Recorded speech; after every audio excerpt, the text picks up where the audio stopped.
I'm filming a what I eat in a day. I always start the day with a matcha, my absolute favorite protein. Let's give it a taste.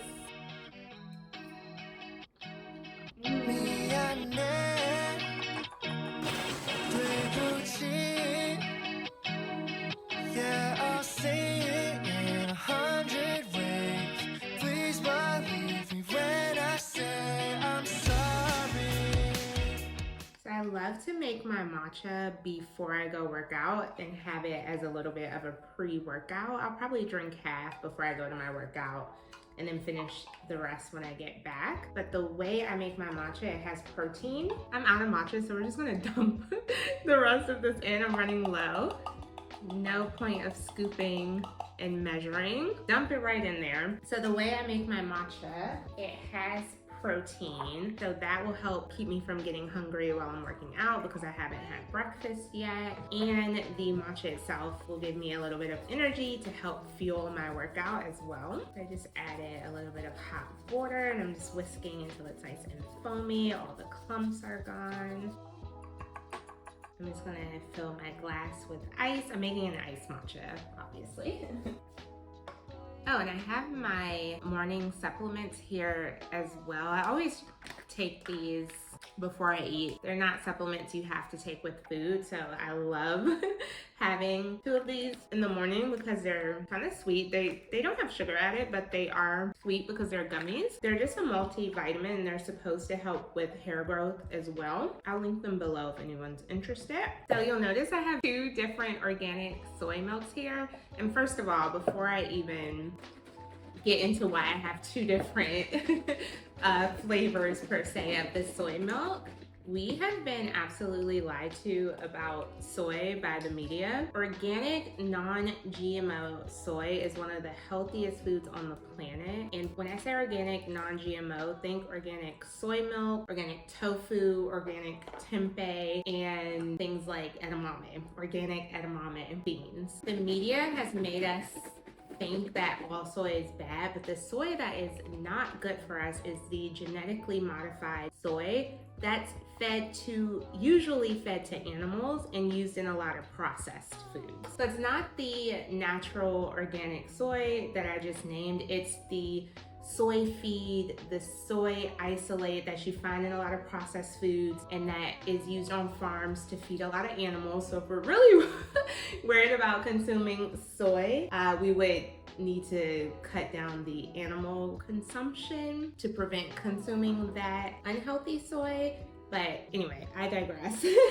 I drink organic soy milk every single day. Obviously, soy is eaten by some of the healthiest countries in the world. I think it's Japan that has the most people over 100 and actually still living life, and their diet is heavy on the soy. That is my ice maker, if you can hear that. I apologize. The reason I'm using 2 different soy milks is because the purple box, it's naturally sweetened just through the processing of the milk because it's fortified with vitamin E, beta carotene, vitamin D2, vitamin B12, calcium. It has seaweed, but it also has malted wheat and barley, which makes the milk sweet, so it tastes really good. So you get those vitamins, you get the sweetness. Because of that, it does have sugar and carbs, so I like to do half of the purple and then half of the green, which is just water and organic soybeans. This one's higher in protein and basically has no carbs or sugar. So half and half, so I get the best of both worlds, and that's it. We put too much milk or ice, that's okay, I'll drink it down, I'll fix it. I've been making matcha every day for 10 years, this never happens. I'm gonna drink a little bit of this and then head to the gym, and I will see you after for breakfast.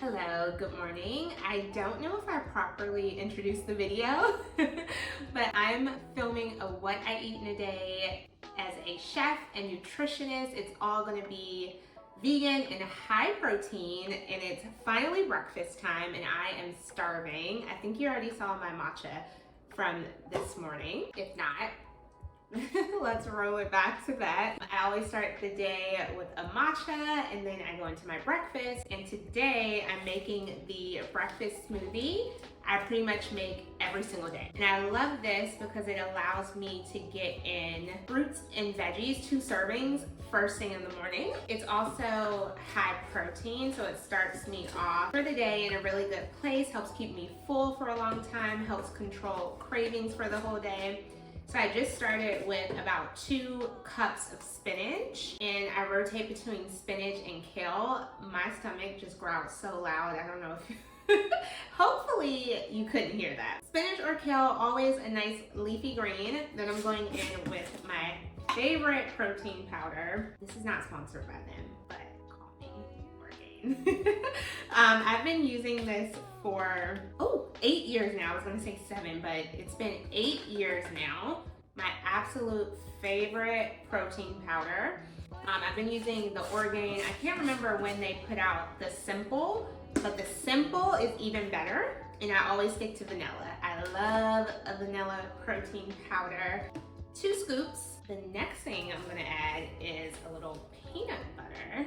This is actually kind of a new addition to the smoothie. Instead of peanut butter, it used to be banana, but I'm just trying something different right now. So I'm trying a tablespoon of peanut butter instead of the banana. We'll see, we might switch back. I love peanut butter though, so it's a nice treat. And to make the perfect smooth, creamy smoothie, you always want a frozen element. And I always, every single day, I use the frozen mango. I kind of measure with my heart, but a half a cup would be perfect. Then the last thing I do, very simple, water, filtered water. Sometimes I use coconut water for the I feel like I can't say that word, electrolytes. Electrolytes. Then I'm just going in with regular filtered water today, about a half a cup. Kind of eyeball it, blend it, see how the texture is looking, get it to your liking. You can always add more water, but you cannot take it away. So start with less. I'm gonna blend, mute out this blend sound. Looking good, nice and pretty and green. Texture is good. Let me grab a glass, nice clear glass so you all can see the smoothie. This is a very simple smoothie, but trust me, oof, it's so good. So much flavor in this glass. So many vitamins, nutrients, protein. It's a good way to start the day too. Like you're getting a little treat, but it's very good for you. You get a straw. Cheers. I will see you back for lunch. It's time for lunch. I have this delicious butternut squash and apple casserole that I prepped yesterday, but I want to up the protein in the meal. So I'm gonna prep right now some tempeh, and I wanna make it the flavor of sausage because I think that would complement that meal really well. The squash has the flavors of sage. It's very fall tasting. It gives you the vibe of Thanksgiving. So a sausage flavor would be perfect. So I'm gonna be crumbling the tofu. It'll be kind of like a ground meat vibe. By the way, I didn't mention this. The butternut squash casserole has plenty of protein in it, but I'm about to attempt to challenge myself in the gym. I'm attempting a new fitness challenge soon, so I'm just trying out upping my protein intake a little bit, just to see how it goes. Tempeh is a really good source of plant-based protein because it's full of fiber, B vitamins, iron, magnesium, calcium, lots of vitamins and minerals. So I just added a little water because we want the tempeh to soften a little bit. I'm also adding tamari. This is a low sodium tamari, similar to soy sauce, except it is gluten-free. Since soy sauce is made with wheat, I have my seasonings here. So I have smoked paprika. You know, anytime you add smoked paprika, it's gonna be good. I have onion powder, garlic powder, and a little black pepper. There's no salt because the tamari is salty. So I'm just going to stir this all together really well, and then I'm gonna turn on the stove. I'm gonna heat this over over medium low. And then I want to let my tempeh simmer a bit so it can soak up all these flavors, soak up my liquid, and hopefully give me a really yummy sausage flavor. Bring this up to a simmer. So I brought the tempeh up to a simmer. This is an aggressive simmer, so I'm turning it down a little bit so it can calm down. And then I just want to let the tempeh absorb all of the liquid, and then it'll be ready to go.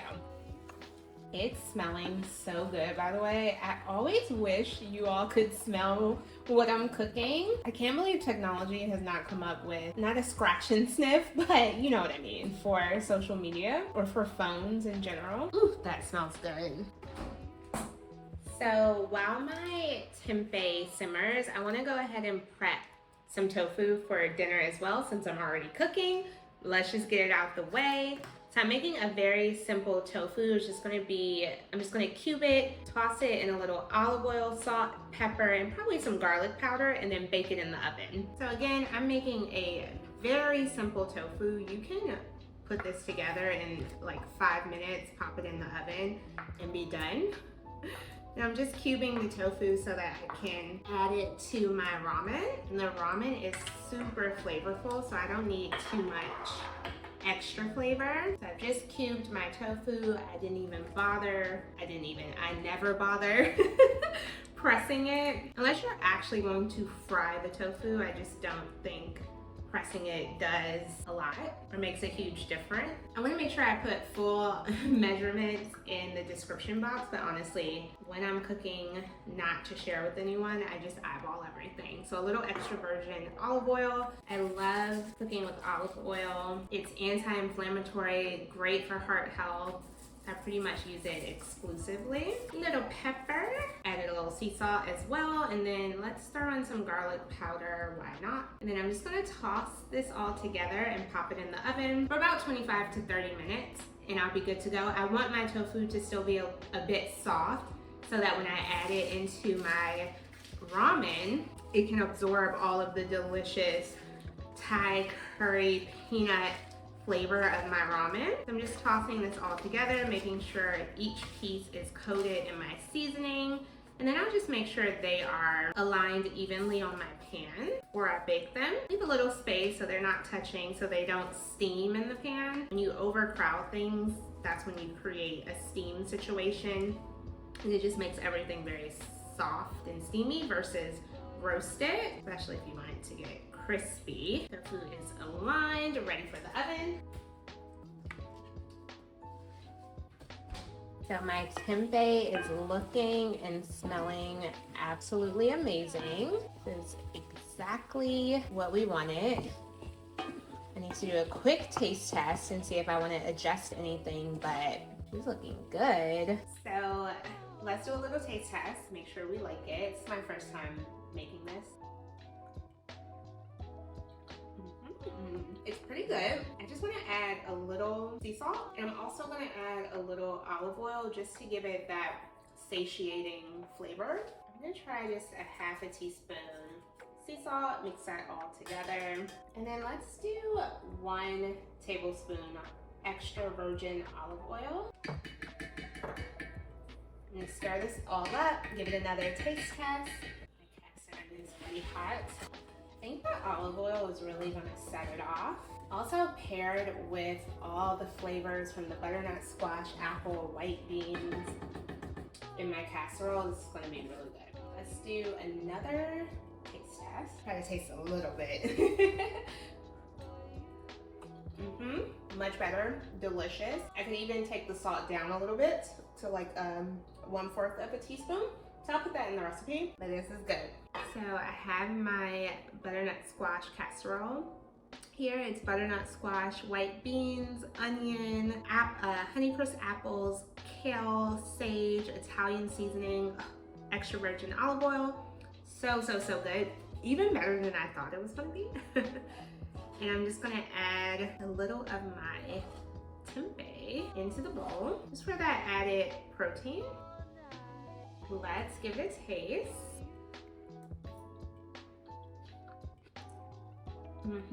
This is so good. Oh my gosh. So I'm going to go eat this, get a little work done, and see you back for dinner. It's finally dinner time and I am so excited. Thank you to Past Me who made this delicious Thai red curry ramen. I'm still working on the name, but it's a Thai red curry peanut ramen, and I made a little sesame mushrooms to go in it as well. And we have the tofu that we baked earlier today to up the protein. So let's eat dinner. I'm just gonna serve this out and then reheat it. Ooh. It's a good amount. I'm just getting a nice serving, keeping in mind that I'm gonna add my tofu as well.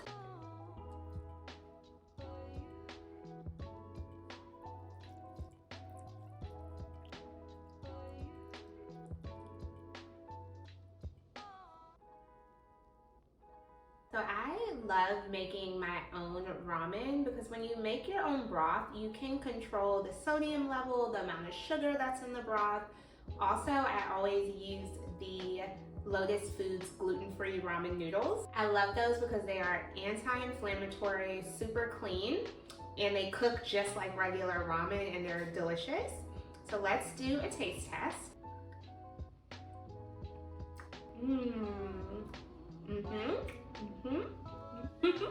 I can't even speak. So this is even better because I made it yesterday after sitting overnight. The flavors are even more intense. And then I just bit into the tofu and got a burst of flavor since it got mixed all up in the sauce and soaked some of it in.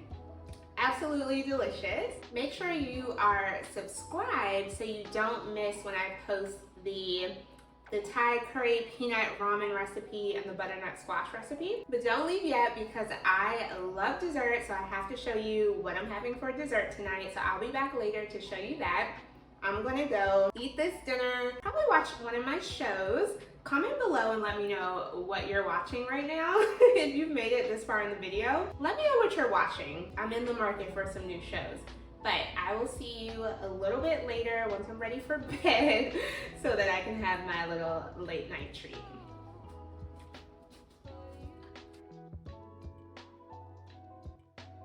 I love cookies, cakes, brownies, you name it, but of course I can't eat that every single day. So I like to make what I call a sweet pot. So it's just a little bowl and I'll add usually mixed berries, sometimes banana, a little granola, and then a little drizzle of agave, maple syrup, or honey. Those are all unrefined sweeteners, so they're not as high on the glycemic index, so it won't spike your blood sugar as much. And because we're also eating fruit, we're getting benefits like fiber as well. So it's a win-win situation. You get a sweet treat and you get nutrients, vitamins, all the good stuff. So let's take a bite. Let's dig in.